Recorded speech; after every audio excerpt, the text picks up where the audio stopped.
then am I to take with me?" "Don't do that, Macumazahn. I mean throw the ivory into the fire, since I have no wish to burn before my time, and if you do, you who have worn it might burn with me. At least, certainly you would die with the magic thing and go to acquire knowledge more quickly than you desire.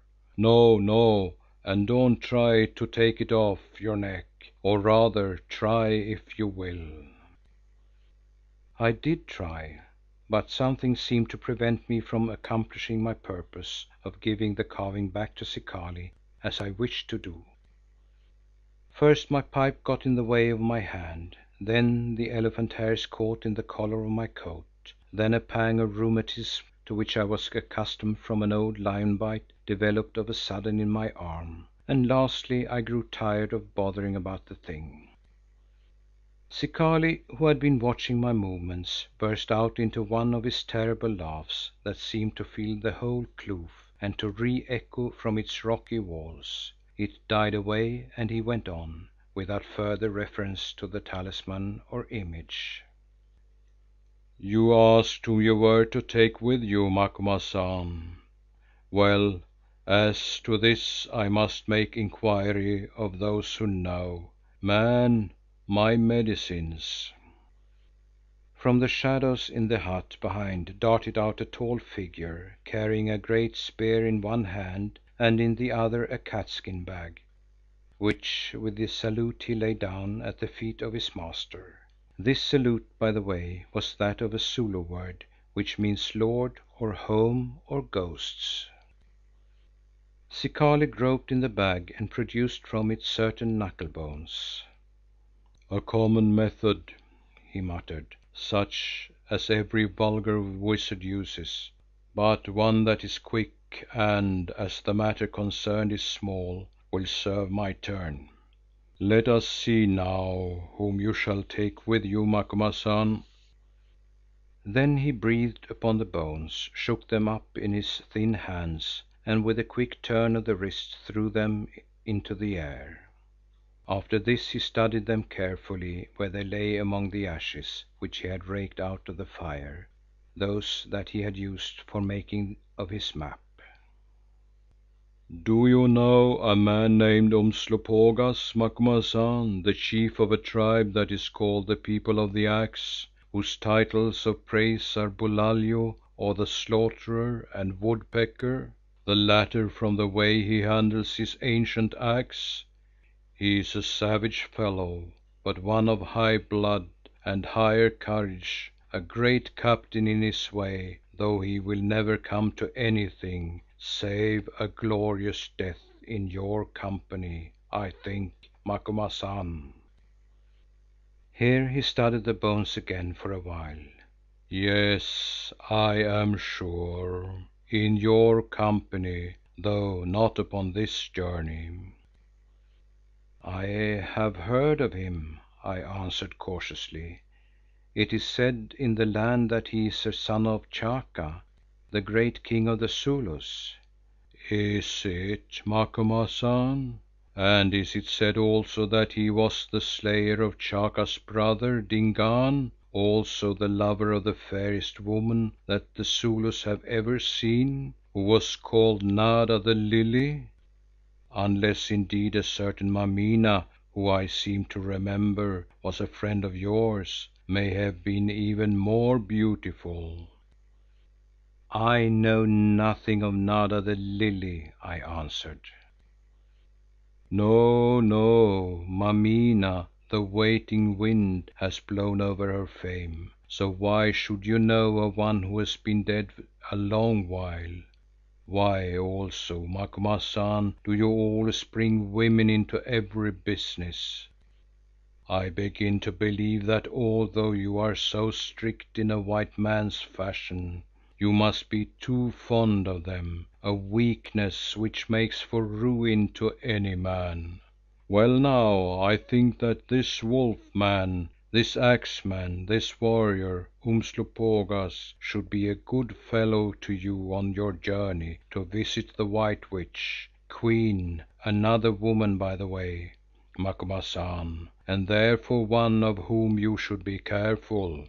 Oh yes, he will come with you because of a man called Lousta and a woman named Monazi, a wife of his who hates him and does not hate Lousta. I am almost sure that he will come with you, so do not stop to ask questions about him." "Is there anyone else?" I inquired. Zikali glanced at the bones again, poking them about in the ashes with his toe, then replied with a yawn. "You seem to have a little yellow man in your service, a clever snake who knows how to creep through grass, and when to strike and when to lie hidden. I should take him too if I were you." "You know well that I have such a man, Zikali, a Hottentot named Hans, clever in his way but drunken, very faithful too, since he loved my father before me. He is cooking my supper in the wagon now. Are there to be any others?" "No, I think you three will be enough, with a guard of soldiers from the People of the Axe, for you will meet with fighting and a ghost or two. Umslopogaas has always one at his elbow named Nada, and perhaps you have several. For instance, there was a certain Mameena whom I always seem to feel about me when you are near, Macumazahn." "Why, the wind is rising again, which is odd, on so still an evening. Listen to how it wails, yes, and stirs your hair, though mine hangs straight enough. But why do I talk of ghosts, seeing that you travel to seek other ghosts, white ghosts, beyond my ken, who can only deal with those who were black? Good night, Macumazahn, good night. When you return from visiting the White Queen, that great one beneath those feet, I, Zikali, who am also great in my way, am but a grain of dust, come and tell me her answer to my question. Meanwhile, be careful always to wear that pretty little image which I have given you, as a young lover sometimes wears a lock of hair cut from the head of some fool girl that he thinks is fond of him.